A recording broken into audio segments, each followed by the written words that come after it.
Hey guys, it's Tyler from TCG Rewind. So he's here in the flesh at the SoCal tournament that he decided to drive 10 hours out of here. So good drive, I'm hoping it is. Yeah, but yeah, he wants to share to you guys one of the deck profiles that he decided to take, which was, what was it, Tyler? It's you already know it's X-Saber. If I'm playing IRL Tengu, we're playing X-Sabers. You know, you got to. Yeah, he's an X-Saber boy. But you played a lot of spicy tech, so we're gonna go right into it right away. Before we go into it, how do you like California so far? I still follow the YouTube. I'm excited to return to Utah. That's all we'll leave it at. But all right, well, we'll get into it. Yeah, let's get into it. So for monsters, we nice got, map, by the way, Bakura. I love Bakura. Dark Necrophere. Yeah, it is. So we got 2 Faltral. You don't want to brick on 3. You know, 1 Bogart because it's the worst X-Saber. 2 Full Home. There's a reason for this. I'm on Rhoda, so like typically you'd run 3, but Rhoda's my 3rd basically. But I use Rhoda as like a toolbox for other things, which you'll see later. Triple Empress Blade, you need it for engine, it's very important. Triple Dark Soul, this is the best card in the deck, and you definitely need it for engine. Stirs up every ruling. Double Paschal, this card's broken. And then this is like the most broken X-Saber monster in existence, Super Nimble Mega Hamster. Oh yeah, honorary. When I saw this card, I would just be hard winning. When I didn't see this card, I'd be hard losing. So I really feel like this card just makes a huge impact. All right. But yeah. Play hamster, guys. Then I got the spicy. So we got the striker package, and the reason for this is the same thing with the Rhoda, like the Rhoda toolbox. This lets me, if I'm going second, especially for breaking boards that agents produce. In fact, a lot of my testing was against agents. You could special this, normal Dark Soul, synchro for Catastor, and out something. Yeah. And then this also is really good for like econ plays. This can make a like whatever full helm attack and bring back a Dark Soul or whatever, and then like you can special this to make a Trish. So this like gives you extra options. I've also done things where like I'll normal Dark Soul, tribute econ, take like a Sangan for example, and then you can banish to summon this and then exceed with their Sangan and like turn it off. Fancy. Has weird cool applications, and I really like these cards. They actually came up pretty big for me a lot today. Okay. Then I'm on 1 Raikou. Okay. This is just to have an option on the hamster since I'm on triple hamster. Having the ability to pop a card like sometimes a pesky Thunder King or like a boss monster. People make cat and try to attack into my set monster thinking it's like Emmers and I'm going to stall on Paschal, and then you get Raikou and you just kind of blow them out. Exactly. What do you get with hamster besides Raikou? Raikou and then Dark Soul. Oh, Dark Soul, right, because he's a beast. Target, yeah. Okay, cool. Hamster is basically a Dark Soul? Yeah. And so then we're on 3 copies of Valor. Good stuff. It's the only hand trap because I think it's too broken not to run. And I absolutely need it because I'm not running really any back row, so this is like super important. Here's a trap card. Yeah. And then just a bunch of 1-of spells. So Book of Moon, obviously switching things to defense is broken. Mind Control is the best card in the game. Monster Reborn, Heavy Storm. We're on Creature Swap because of Emmers. It can make some plays. And then also there's cheeky plays where you like flip a hamster, get Dark Soul, and then Creature Swap the monster to them and do stuff like that. Dark Hole. This is kind of a spicy one. Not a lot of people do this. I'm on Pot of Avarice. Okay. And this was like the only real difference between the last time I played this build is I added Avarice because of the fact that I'm on triple hamster and Raikou. Yeah. I feel like I fill the grave way faster. And so sometimes in extended games, I actually blow through most of my X-Sabers. So I like having this to like have as a way to like recur stuff. It also lets me change my extra deck because I know I can put things back. So before I was on like double Hyunlei, now I'm like on a single Hyunlei because I'm on Avarice. I see. That makes sense. My Body's a Shield. This card's broken. Honestly, this card, people were so caught off guard by this card every time it like was flipped. It deals with like Scrap Dragon pops, it deals with Hyperion. This is really good for the agent matchup. Like I feel like this is absolutely necessary just because agents exist. And then Rhoda, obviously I explained it. Then we have triple econ because this is just literally the best card in the entire deck outside of the monsters. Like this creates so many plays. Yeah. Yeah, not much else to say. Yeah. Double Reinforced Truth. Okay. This is one of my end phase traps. I try to make my deck so I can play on my opponent's end phase as much as possible. Got it. So Reinforced Truth does enable that. I should know this. Very nice. Double Gotham's E-Call. This card just helps you get your fall troll plays off, and you know you don't want to play more than that. And then we on the triple decree. Boom. Why? What? That's crazy. Okay. The main reason for decree is because I feel like there's, in the meta, there's like Tengu Plants agents, which like Tengu Plants does typically run back row to a degree. I want to be able to deal with my opponent's warnings because warning is like the most broken card in the matchup. Like you just lose to warning in like so many spots. So if this can block a single warning, it's worth it. But then it's also like an auto win against like TG, Heroes, any other just like back row deck, right? And there's quite a few back row decks like Gravekeepers even. So this just gives you a really favorable game one against a lot of those back row decks, which back row decks are technically really hard for you if you have no way to interrupt them. And so this guarantees that. And then if you're going against like agents or something, I would typically just like side these out. But yeah, for the most part, in most matchups, it's relatively useful, and then in some matchups, it's hyper useful, and only like 1 or 2 matchups, it's like kind of dead. So that's why I go for it. Okay, cool. All right, we'll do extra. My extra is very toolbox. We didn't do like any multiples, so we got 1 Utopia just because of econ plays. There's a lot of times I'll flip a hamster, get Dark Soul, and then you econ tribute the set Dark Soul to steal their Tengu and then make Utopia. Yeah. So that plays really strong. And then the same kind of thing applies with Leviathan.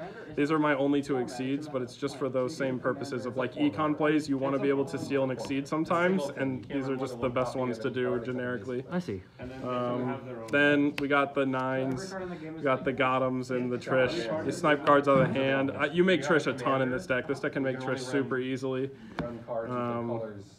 In fact, you can do like double Dark Soul with like double search after Trish is really good.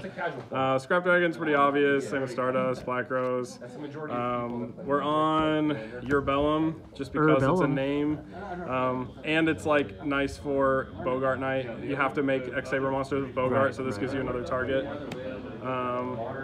1 Barkion for traps. It really didn't even come up that much today. I didn't really use it. Hyunlei. I actually low-key missed running multiple Hyunlei. There was a situation where I kind of needed the second one. Yeah. But, I mean, it is what it is. In most games I've played, I've been fine with it, especially with Avarice in deck. Yeah, but you have to draw your Avarice. That's kind of hard. Yeah. But, I mean, it is what it is. Brinac, Orient, both of these cards are, like, Thanos good in this deck. You make 6s so easily, so these cards just out a lot of the problem cards for you. I actually put Librarian in, which is also kind of spicy. I saw someone else do it, and I thought it made sense. When you combo off, you can get like draws plus like Nat Beast plus like if you get a synchro with this on board, it's typically with a Dark Soul, so you get a draw and a search, and so you're just gonna get so much card advantage off of this, like if it goes off. You know what I'm saying? Plus, it's like a wall for plants as well. You can synchro and do that. That sounds fair. Nat Beast, because Nat Beast Decree is a win con. Let's go.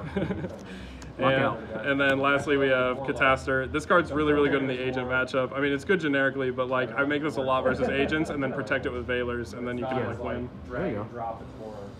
Nobody Herald of Orange Light that guy? Then we're for the side deck. I stole this from Himne on. Hi Hime. Yeah, I saw him playing this in his Sabres list, and since I'm on Triple Hamster, I thought it made a lot of sense for me. Yeah. Benny's Fiend comes up because there's a lot of times where you can just slowly build a board. You never have to play Nagors or Trag with your deck because they're so good at building negates and stuff like that. So a lot of times you get into this, and then you can basically play really patiently and build like Nat Beast plus like Full Helm and then Tribute for this, and then it puts them in a really awkward spot where they need very specific outs, and it gets so hard. 2 Thunder King. This is for like Kart Curry. I'm not on Sidra, and I feel like this is better in the matchup anyway, and then it also deals with like plants and stuff like that. It's also just kind of nice going second against decks that puts big monsters on boards where you just need to crash. Okay. So Triple Maxi, I still can't decide if I even like siding this card. Sometimes I just feel like it sucks. Maxi sucks, Tyler. I sided it in against plants, and I opened double Maxi against plants today, and it didn't even feel good. I was like, man, I just wish I had a better card here. Like anytime you're gonna use it, they just have good stopping points. So it's just like Upstart Goblin, and it's like not even like pressurized Upstart Goblin. Maybe it just doesn't work in Sabres, but it doesn't feel like good for me. Would you take it out going forward? Would I take it out? Would you take it out or just keep it in still? I think I might adjust it down to 2 or take it out for something entirely different. I don't know what it would be, but I do think this... I need something more reactionary to my opponent's boards, because like this is really good if you're in a strong board position, if you're already winning. But if you're already winning, X-Sabers are very winning. Like when they're ahead, they're so far ahead. Got it. So this isn't that useful. I feel like I need things that break boards more than just, you know, like try to prevent them from making them. Okay, that makes sense. One Forbidden Lance. This is for the hero matchup as well as for plants. I think one of the biggest variations in the plant versus X-Saber matchup is enemy controller is really, really broken. So like if you attack with full helm, econ one of their monsters to defense and bring something back, if they chain their econ, you like lose. So this can help deal with that stuff, you know. Got it, got it. 2 MST. If decree is bad, I'll side out the decrees and then put 2 MSTs in. So I'm on 2 MST heavy. Yeah. So like a standard back row clear package, because I don't want to get rid of all my back row removal in case they side into warnings or whatever. But that was kind of the general. Do you main the first decree? Yeah, I main the. Okay, I main the just 3 decree, and then these are. I mean sided. MST. Sorry, do you main 3 MSTs? No, I don't main 3. I don't main 1 at all. So these are my only copies of MST because you have decree heavy. So. What about Gravekeepers? How are you gonna deal with that? Gravekeeper, I mean, you like because of the main deck decree, like Gravekeepers don't really do anything outside of exactly the Necro Valley, and you can just Yunlei pop if you have decree on board. So Yunlei, right? This card is a new card I started siding, which is Trap Dushu. It's really, really good versus agents or chaos. Some of your harder matchups because they always have a big hand, so you're always going to be able to resolve it. So I started siding this in whether if I'm going first versus like plants, or if I'm going first or second versus like decks that hold their hand pretty heavy. That's my philosophy as well. And then I do 2 warning. Again, if I need to cut down on back row removal, I'll start setting in a trap. So I do like 2 warning and torrential. I don't do judgment because judgment costs too much life points, and I'm never setting a ton of back row anyway. So it's like I typically just set 1 back row at a time or no back row at a time. So like, it's fine. This is just the back row you need, but I don't want the extra damage. And then Chaos Trap Hole is just basically a 3rd copy of warning, which is it's fine. I don't even know. Part of me feels like it's too much because I don't really have the space to put all of it in at once. Solemn Judgment right there. Solemn Judgment. You what? That should be Solemn Judgment. Yeah, no. I don't want Solemn because you don't really want your life points to ever get low in X-Sabers because you crash a lot. Yeah, but you can pay half your life points from like 100 life points to 50. Yeah, late game. Super late. That's what you do. So we got the 1 debunk. This is if I'm afraid of hand traps, which honestly I almost never am. I don't even think I sided this in once today, and I don't know if I even would. Like hand trap, like anytime my opponent tried to max C me, it just felt completely useless. And there's so many ways to bait max C. Like you can just summon like 2 X-Sabers and then just like be like, do you have anything? And then they have to make choices. You know what I'm saying? Like, make choices.